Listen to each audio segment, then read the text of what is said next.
right, so now let's take a look at problem number 4. So here we are given the equation of a parabola, we're given a quadratic equation, and in this case it is factored.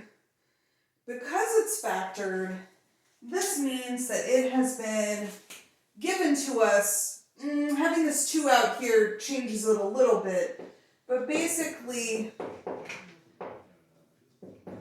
this equation has been given to us in intercept form, meaning the information we can get from this equation is where the parabola crosses the x-axis.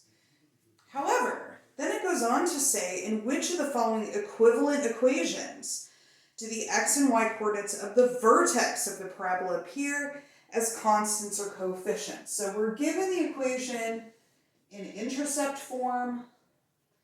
We are asked to identify vertex. We're asked to find the same equation in vertex form.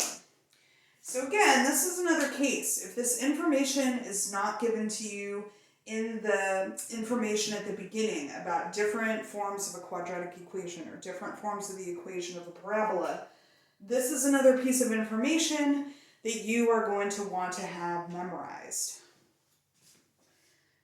The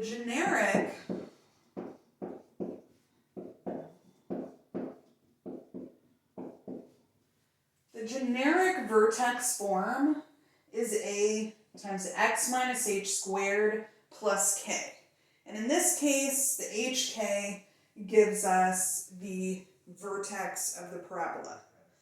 In this particular case, answer A is given to us in standard form. So we are given something that looks like y equals ax squared plus bx plus c. In other words, somebody has gone ahead and FOILed this to get it into standard form.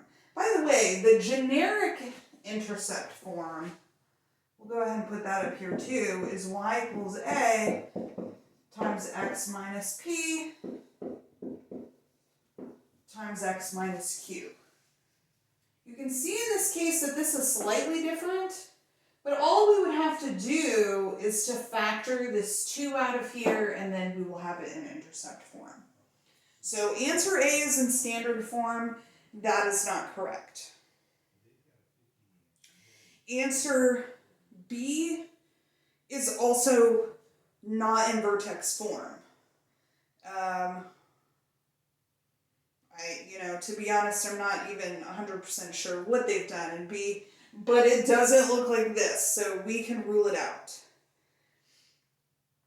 When we look at equation C, we can see that we've got the 2.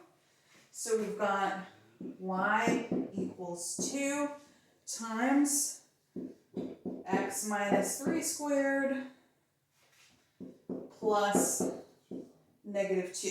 So this is exactly in vertex form. We've got the coefficient out front, we've got x minus h squared, and we've got the plus k. So in this case, C is going to be our answer because it matches the form exactly. When we look at D, in D they've just done a restated version of the intercept form. So that's also not going to be vertex form.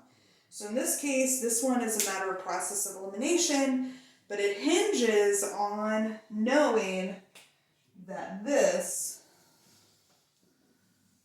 is the vertex form of a quadratic equation. Hope that helps.